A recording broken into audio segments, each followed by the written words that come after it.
Hello, everybody. A very good day to all of you. And I would like to thank you for attending this lecture series on effective communication. And as you would have seen from the itinerary, myself, Dr. Shanggar, and my colleague, Dr. Jeffrey, has been given this task to give a presentation on tips to create a video presentation for any scientific meeting. So I will this presentation will be divided into two sections, where I will be giving you a small introduction on some important points to consider before entering into the task of presenting a video. And my colleague Dr. Jeffrey will actually run through a software that we are familiar with when we create our videos for presentation. Okay, so as an introduction, we all know that there is a wide range of video editing software available to make editing your video easy. And learning how to edit can become a never-ending rabbit hole with ever more options and approaches to choose from. Okay, so there's no perfect video that you can create, because it all depends on your creative capability, so that's why this presentation is also not the perfect presentation, because you sometimes can be more creative than us, actually. Yeah, so you must let your creativity run wild, as they say. So for those who are just starting out, we have put together this guide on how to create videos suitable for scientific conferences, and also get you started on an exciting new path if you have not had an experience doing it. Making a video can be as simple or as complicated as you want it to be. Okay, so however complex you want the final product to be, you will find that the process is far more enjoyable if you take a few moments to prepare from the very beginning. So basically what I'm saying is, you need to really prepare. And preferably even before you start doing the recording. I do understand, at master's level and all, even at our level, sometimes our bosses may just give you a video and say, hey, come, let's present this in a scientific conference. There's a conference coming up. This is the video. So that is not the ideal way, but that is what actually happens most of the time. But it is always better to have a plan, and you shoot it according to the plan. So if you need to reshoot, you can reshoot. So that's how you should start preparing for a video presentation. Now, this slide is something that we would recommend for hardware purposes, because the videos, it takes up a lot of basically it adds on to the labor of the computer, isn't it? So if you don't have a proper hardware to record or edit your video that you have recorded to present, I'm sure it's going to be very tough for your computer to handle the video. So what we would recommend is, of course, a processor which is really up to date, if possible. You have cheaper options using AMD and all that, so that I think is quite standard. And that you need good RAM capability for your computer. What we used is about 4 gigs of RAM. Of course, as you know, it's an evolving thing. It will keep increasing every time. Graphics card is not mandatory sometimes, depends on your software that you use. And of course, storage is also important. If you use HDD hard disk drives, it works, no problem, but may be a bit slower than the newer solid state drives, which is known as SSD. Now, next thing is, of course, choosing a video editing software. Okay, there are a few softwares available in the market, to choose from, and I have listed the available software that we can choose from. Okay, it all depends on your own comfort of using a particular software.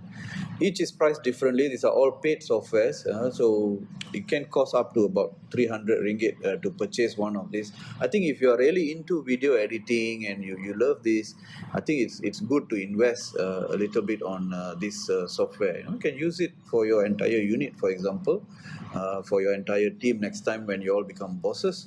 And each has got its own advantage, benefit. Some has got some weaknesses and all that. But of course, how you use it it depends on what you want and output from the software. But these are some paid softwares that we recommend, and we will show you a software that we use in our unit. Dr. Jeffrey will go through that, and there are some free softwares as well as listed here. There are some free softwares. You can go ahead and use them, but they may not be as powerful as one of those paid ones. But of course, you can freely use any of the free softwares available. Okay, and for Windows 10, you have, like for example, Windows 10, you have pre-installed Windows Video Editor. And for an Apple user, you will have the iMovie on your MacBook actually. So definitely free software is not as advanced. However, they can still get the job done. Okay. Now, this is the usual workflow that you need to think about. So always when I said earlier that you need to plan ahead, of course you need to plan ahead how you want the video to come out.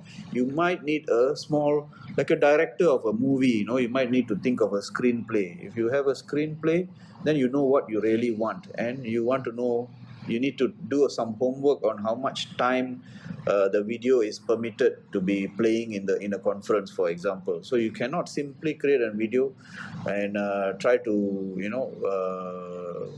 mix and match here and there. So you need to have a proper screenplay, a proper timeline. Okay, and you need a file management strategy, and then you need to know what are the effects that you want to include in your video.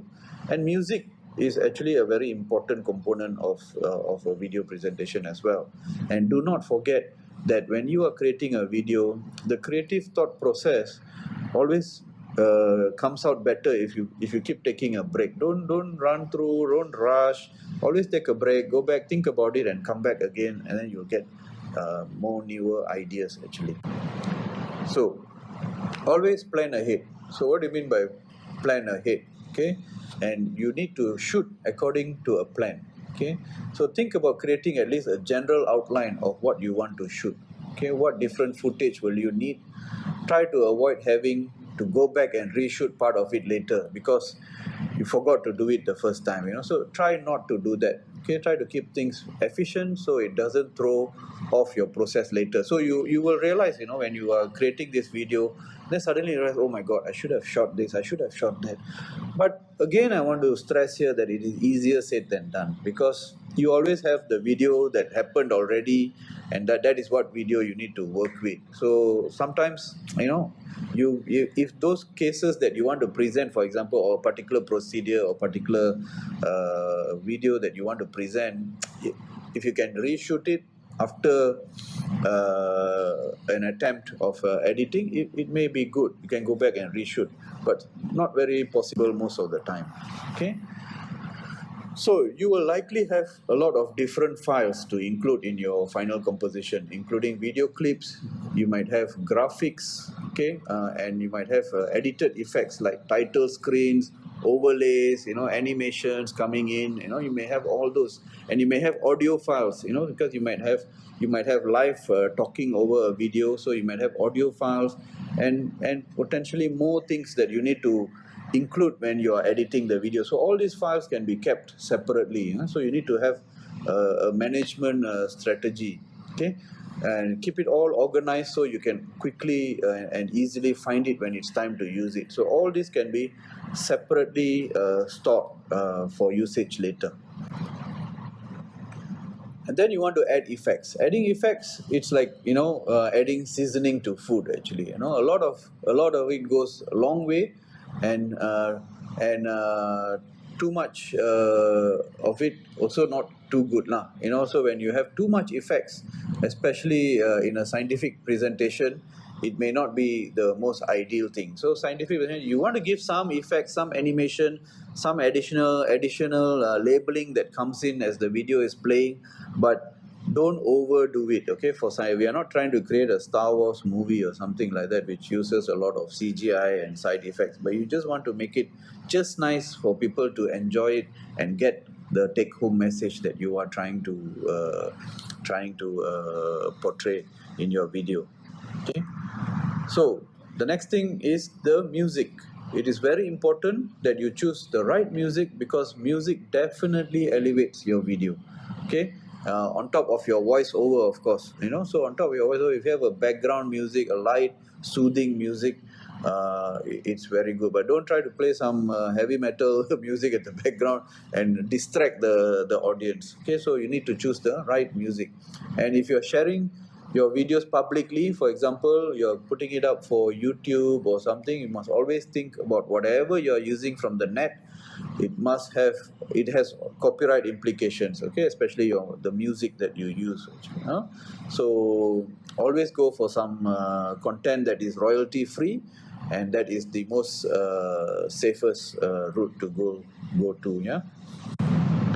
Now, next thing, probably the last thing that I'm going to say before I pass over to Dr. Jeffrey to show you one of the applications that we use commonly, is to take breaks. Okay, always creative thought process comes better with breaks in between. Always say, if you are feeling that you have reached a dead end, don't know what to do, always take a break, discuss with your friends, discuss with somebody who knows better, and you will get idea, actually, like in our case, usually Dr. Jeffrey is our go-to person, so we will ask him, can we do this, or can you help out, and then it can be sorted out. So always have work in groups or in pairs, so that you can get more creative ideas. So with that, I would end my little tips that I have given. Of course, let your creativity run wild, and just give you a small run through of one of the softwares to make it easy for you to understand how to use one of the softwares that we commonly use in our unit. Okay, thank you very much, and I'll pass over to Dr. Jeffrey.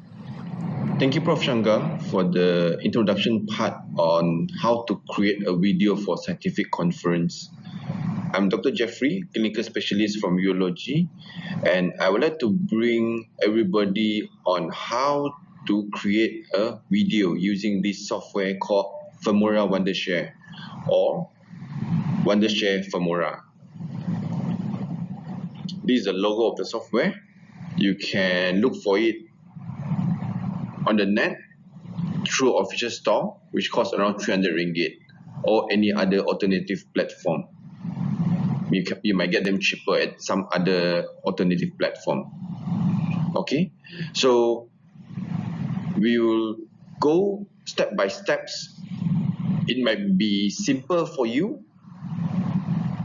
but generally it might be important for those who just about to start on how to edit video.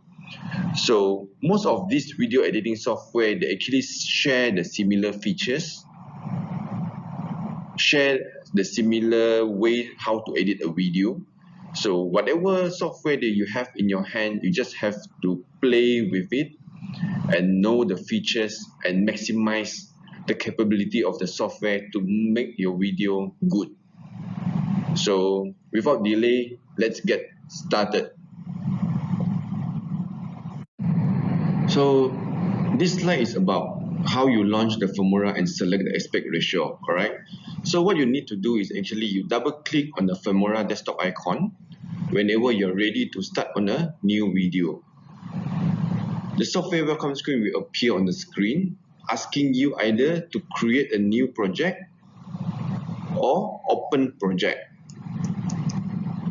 Click on the new project in the software welcome screen and wait for the editor to load. Okay? Once you have gained access to the Femora video editor, you should proceed to register the product by clicking on the register button. This is for first-time user. Alright?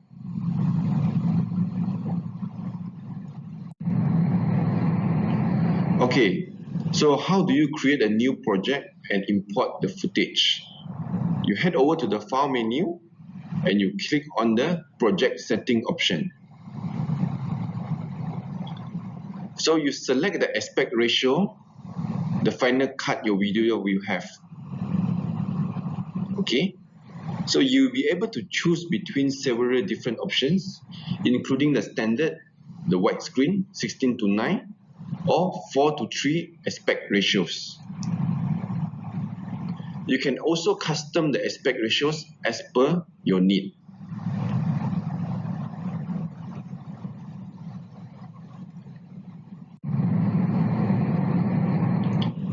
So in the upper left corner of the video editor, you are able to see the import button. You click on it and select the import media files. And then you navigate to the location on your hard drive where the footage you want to edit is stored. Select the video, audio or photo files that you want to use in your project and then click on the import button. Okay, besides that, in the import button, in the import menu, you will see import with instant cutter tool. This tool is designed to make trimming 4K and those large video files as fast and as easy as possible. So if yours is the normal file, not 4K, you just click on import media files. But yours is a large file of 4K, then you import with instant cutter tool. Alright?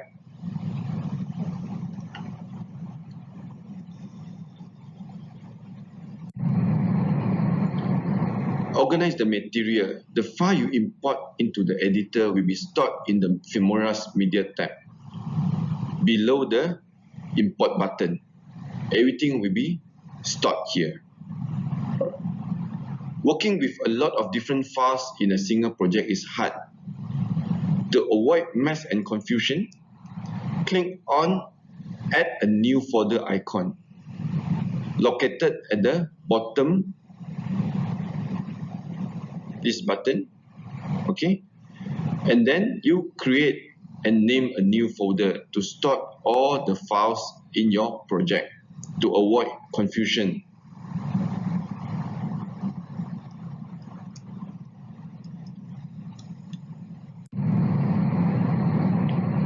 If you would like to cut or trim your videos, simply drag them from the Media tab and drop them into the timeline.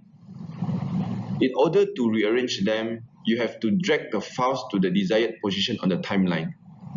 Okay, so you can put, as per the video, a few videos. You press play to start previewing the video clips you have added to the timeline. You should place the playhead in the exact position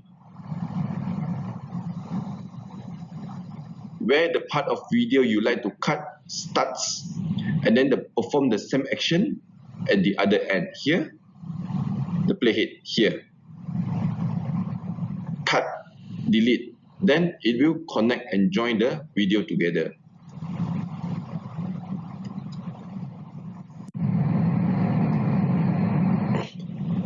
Filmora enables you to trim your videos simply by just dragging the end of the video clip left or right. So you want it to be slower, take up a longer time, then you drag it for it to become longer. You want it to be running faster, then you drag it to make it shorter. So it has this function. So this is about apply visual effect to the footage. So now that you have removed all the unwanted parts from your video clips, you proceed to detach the audio and video files. So a file that you, for example, captured from a handphone or captured from a video cam, it consists the video file as well as the attached audio file in the same video. So Filmora will allow you to detach the audio from the video files. For example, the audio recording is very noisy in your video. So you can detach the audio file and throw it away, and you add on the music overlying your videos. Besides that, you can add music, you can insert transition between the clips, or you use visual effects like animation. Click on the text or credit icon if you want to add opening titles and credits or subtitles to your video. Here, text and credit titles. So this one you can choose either you want to use a subtitle, end credits, custom, and you can choose the different styles here. Okay. Besides that, you can also edit the transition, and this transition this software can grant you access to hundreds of options. Transition is here. Okay. Or you want to have special effect in your video presentations, you can all do it in the software. When you are absolutely sure that you are done with the project, you should click on the export button. In the output window, you can easily see the video file format in the format menu. Click on the format tab and select the file format that best suits the project you are working on. Proceed to give a title to the video and select the folder on your hard drive where the video will be exported. Click on the setting button, and this will let you select the resolution of your video, changing the frame rate or speed up an encoder. So why is it important? It depends on what is your scientific conference presentation like. If you want to do it over virtual, then I would suggest you to make it less high definition, high resolution, and less frame rate. If you are doing it in a physical meeting where they actually run the video flawlessly using a laptop or TV, then you can put it as high res as possible.